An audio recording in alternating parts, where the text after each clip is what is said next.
Hey everyone, welcome to the next episode of Partnerships in SaaS. I'm your host, Barrett King, and with me today is a guru, if you will, an expert, one of the best in the industry, Jared Fuller.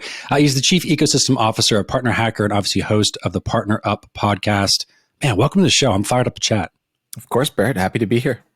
It's good to see you. So look, you're, and I know you kind of scoff at it, but you've got an incredible bit of thought leadership going on with the work that you're doing right now. And one of the things you said recently, getting right into it, you said trust comes from helping people reach their promised land, which is profound. Let's talk about that. So I started Partner Hacker. If I go back like 2-3 years, I wrote this, I'm kind of unpacking this all the way. I was in the middle of like trying to shift something really big in the market for Drift. So I was working with David Cancel, formerly CEO of Drift, and Elias Torres. And I'd read this book called Working Backwards. Working Backwards is a book written by two former Amazon execs and basically how to get things done at Amazon under Jeff Bezos. So this is kind of like the 6-pager document. You know, you have to write the 6-pager and like read it, or it's also referred to as like a PR FAQ for like press release and frequently asked questions. So I started writing this like narrative in this press release for like the relaunch of our partner program. And then I was trying to drive the narrative for like, well, why might a partner program be more important today than it was for a SaaS company 2 years ago? And then I started being like 10 years, 20 years. And it led me to this really, I don't think I've ever worked on a piece of content so much as what I launched Partner Hacker with, which was the Partner Hacker Manifesto and Trust is the New Data. So that piece has been read tens of thousands of times, and has been, I've yet to have someone like debunk it or be like, no, that's not true. Normally people are like, yes, this makes so much sense. You know, data was the new oil until data polluted all of our trust. Now trust is the new data. And there was something that hit me kind of profoundly, having spent so much time the past, I don't know, my last decade in SaaS and go to market, that kind of eked out of that. Some of the best thoughts, like, they get better over time.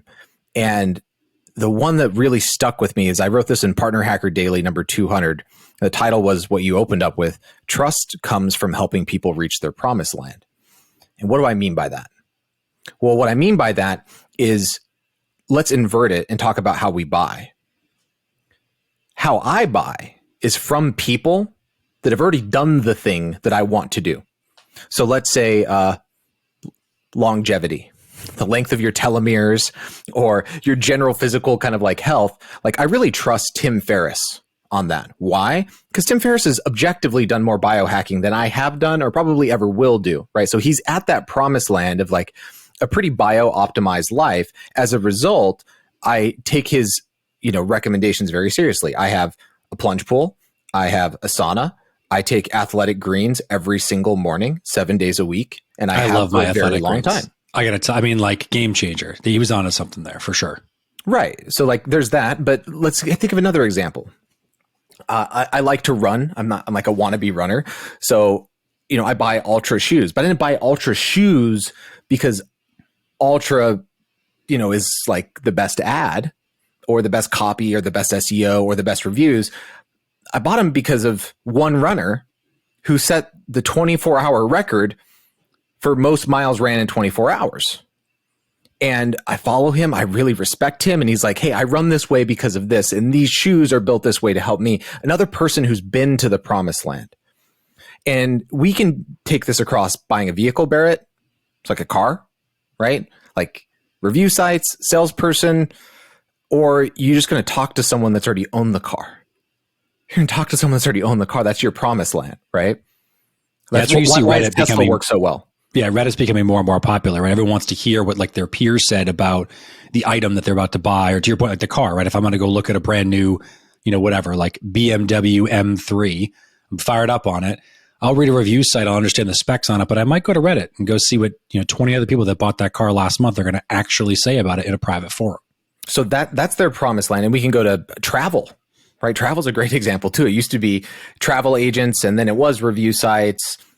But instead, I remember I went to Cuba, and so like the biggest, most complex trip I've planned in a while is I went to Cuba for my wife and I, one of her friends' 30th birthdays. So it was just the three of us, and we talked to someone who went to Cuba.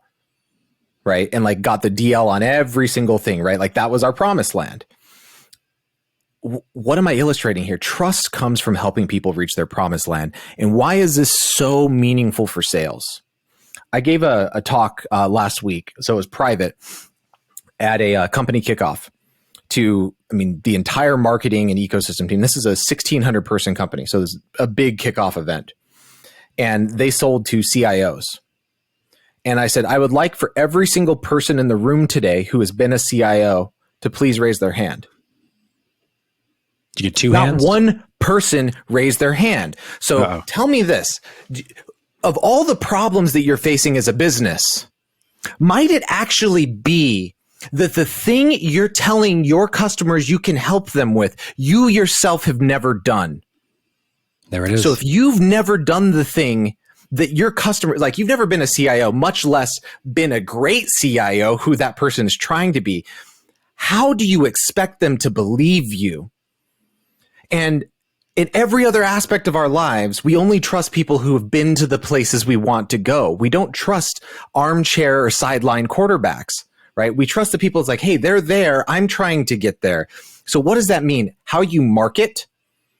You need to market with people who have been to the place that your customer wants to go. You need to sell. You need to sell with the place that your customer wants to go. You need to serve with people who have been to the place you want to go. It changes everything about your company when you realize that trust comes from helping people reach their promised land.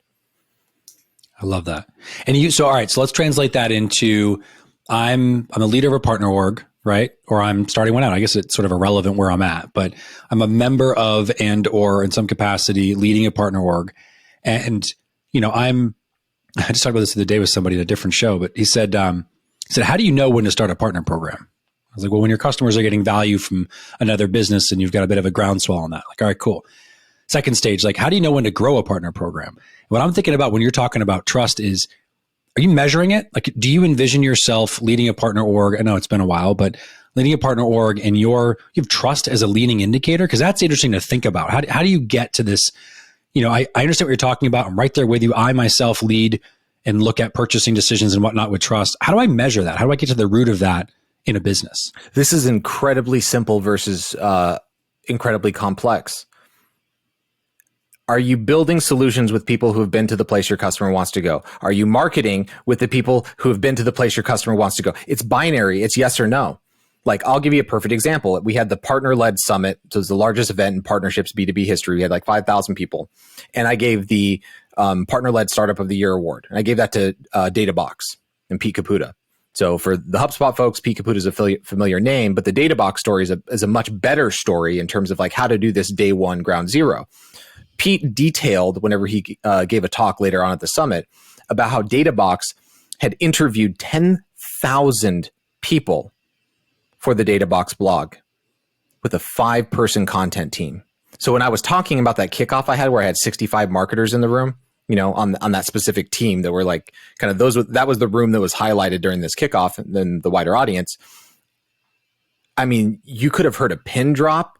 People they were like terrified. Their eyes were like, how many people have you highlighted in your content this year? And they were like, holy cow. It was just such a shaking idea. So I think it's recognizing that we're talking about first principles and fundamental truths here. I'm not talking about the latest and greatest partner attribution software for trying to measure trust. Trust is like brand, right? It's what people say about you when you're not in the room.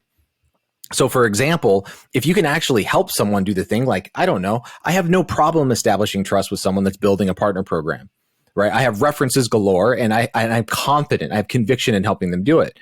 But if you're a seller and you're selling to some persona that you've never been, how confident are you that you can really help that person? How many lies do you have to tell yourself to be like, this is the best thing for them? You don't know that. You might know your solution. You might have had some customers that have had decent results in the past. But time for a reality check. We're not talking about complex things. We're talking about some simple stuff here. And that's really what I try to attach myself to, is not the 5,000 ways to measure trust, but it's like, here's a simple question. Yeah. Have you done it? Were you a CIO, to your point? I think a lot about, and I've talked about more so recently, the idea of is a partner ecosystem, is it your go-to-market? Is it part of your go-to-market? Like how does it integrate into the way that you deliver value to your customer? And so many orgs, I don't know who I talked about this recently with, but so many orgs talk about, we have partners because they generate leads for us. Like, cool. Yeah. All right. Cute. All right. Cute. Yeah. Real That's cute. Sweet. Super nice. I'm glad that you think that works for you. But over time, there's no reciprocity. That's not a resilient thing. There's a reason why the word ecosystem is loosely attached around concepts around partner and community, right? An ecosystem implies what? Stability and resiliency, right? Meaning there is some sort of reciprocity and interdependence. Ooh, I'll just throw out all these big words. But what it means is there's some sort of circle versus a funnel, right? Like, the funnel means it implies a transaction, a machine, input, output. But the second you stop putting stuff up top, nothing comes out of the bottom. Whereas an ecosystem should be to some degree self-sustaining. There is that interdependence, interoperability, sustainability, resiliency in the face of all this other stuff where help, and they all kind of work together in what's preserved. So here's why I think it's important to also highlight trust, Barrett, is in a biological ecosystem, what's conserved? Well, it's typically matter, energy, right?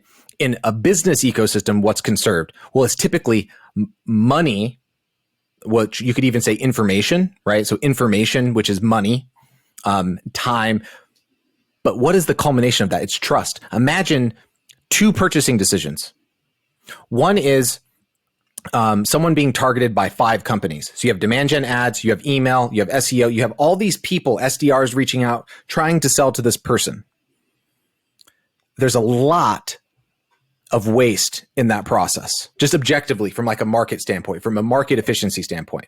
5 big companies targeting ad dollars, SDRs, all sorts of stuff, versus how we actually buy, which is I'm looking at a new forecasting tool. So Insight Squared, Clary, something like that. I go post in Modern Sales Pros, which is a community. And then someone like Taft Love from Iceberg RevOps responds, hey, Jared, you need to go with Clary. And I can help you out with that. Sends me a DM. I buy Clary that week for 60 grand. And I use partner Taft to help me set it up. Which one of those was more efficient? What I'm demonstrating is there was a lot less time and money and information in the second example versus the first one. Why? Because the delta was trust. So I think you can observe that backwards, both from a first principles and from like a looking back, like, well, wait a second. One of these situations, there was trust and it conserved time and money. I love that.